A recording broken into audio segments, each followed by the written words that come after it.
dalawa yan. Ilabas na ang bala kung maibumuga. Ito ang nakapagpapahintay dahil sa inyo, isa sa inyo ay magiging kakay.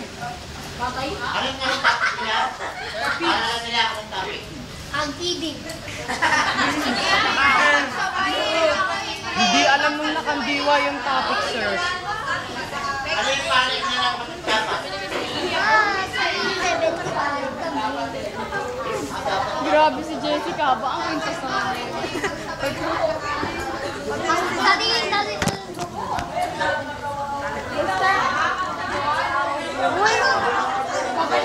Hindi pa natutulog sa inyo. Sir, pag-aaral at libangan dapat labang pagsabay. Yun ang pro. Pro, antay. Pro ikaw. Yo. Pro ligawan. Antay. Ay, nagsabihin sa sasabihin nito. Ladies first daw. Magandang hapon po sa inyong lahat. Ako nga pala si Joanne at siya si Yodel bilang mambabalagtas. Gusto ko lang ipamahagi ang aking dinanas. Bago muna iyon, bigyan niyo muna ako ng palakpak na malakas.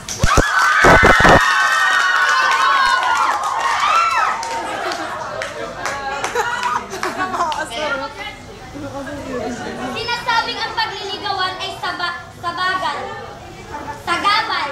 Ngunit di nyo ba alam na para sa dalawang taong tunay na nagmamahal, nagbibigay inspirasyon sa pag-aaral at dedikasyon. Katahimikan. Oh. Mukhang hindi na kailangan paghandaan. Mukhang nakatayo lang na gulaman.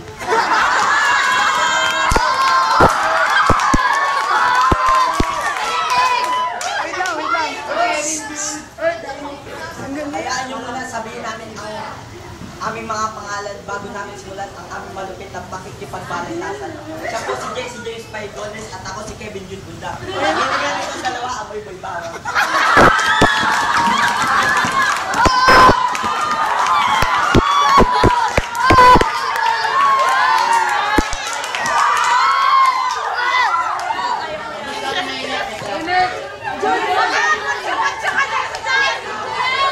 Ang galing ni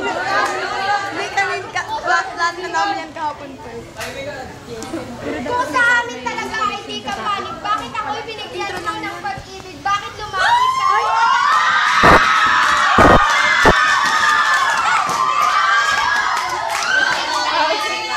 Tanggal yung hikaw mo! Yodel! Yung hikaw mo! Yung pakaw mo! Yung pakaw mo, Yodel!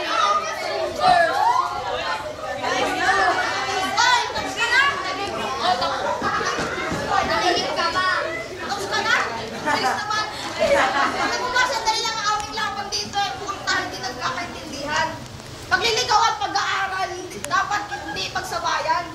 Dahil ang ligawan may tamang oras para dyan. Ano ang bagay na makaka-apekto sa pag-aaral ay iwasan mo? Ang tulad ng pag-aaral. Yan maaaring naglandas mo ay maligaw.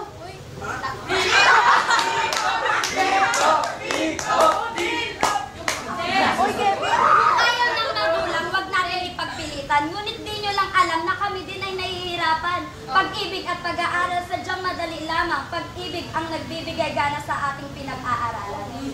Masaya ang magmahal, isabay pa sa pag-aaral. Dapat ay kontrolin mo lang ang iyong inaasal. Sabi nila'y baka humantong na sa isang kasal. Sa pag-iibigang ganon, baka ako'y makasakal.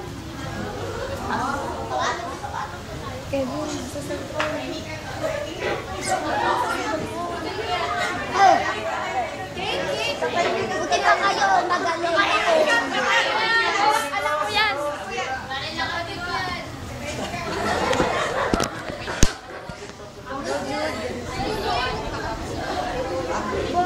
Hindi pa ako. Nasa cellphone ko.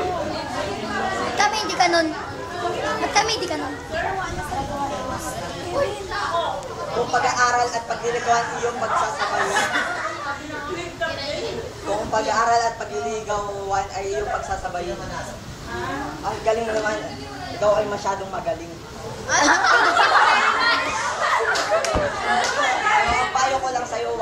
pagsawin, baka mapaaga pa ang paggawa niyo ng supling.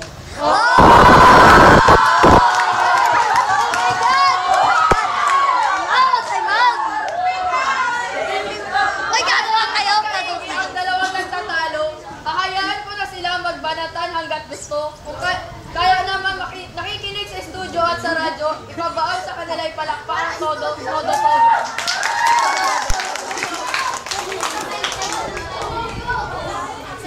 Sabi ng isa dyan, huwag daw dapat pagsabayin dahil magdadala ng kapahamakan sa babaeng naiibigan. Pero ang totoo, ang isa dyang tao, isa lang torpe, isang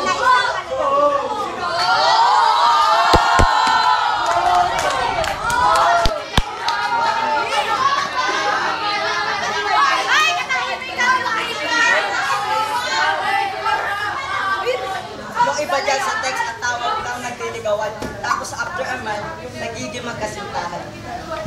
Diyan sa week biglang nagkakalabuan, tapos biglang mauwi sa hiwalayan. Ayon kayo.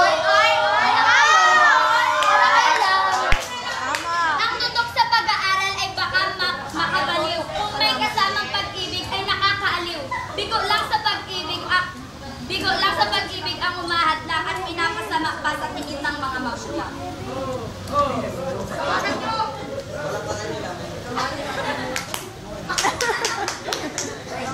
Biglang magmumutlong dahil nasaktan.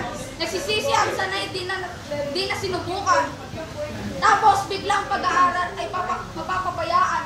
Ayun, sira ang kinabukasan.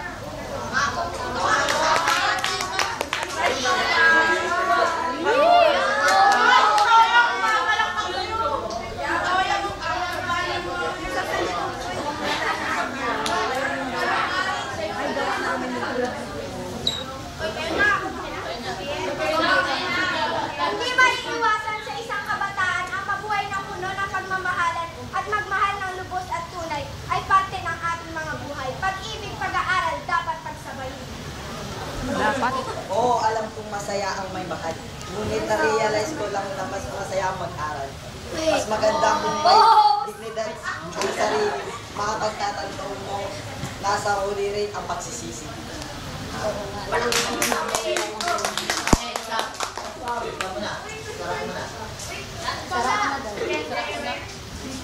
Minsan pag naging masuka, nagre-rebelde ang anak. Kapag di ka nakialam, baka naman mapahamak. Kung kailan nababagay ang higpit o magluwag, yan ang hamon sa magulang na dati ring naging anak. Kung pasiksihan ng laban, si John at Yodel na boy panalo na. Subalit kung mapagwihan, kay Kevin at kay Jessie, siya'y tumba. Kayo na po kababayan, mga anak ng Pagmalait tayo lahat ng dakilang Diyos Ama.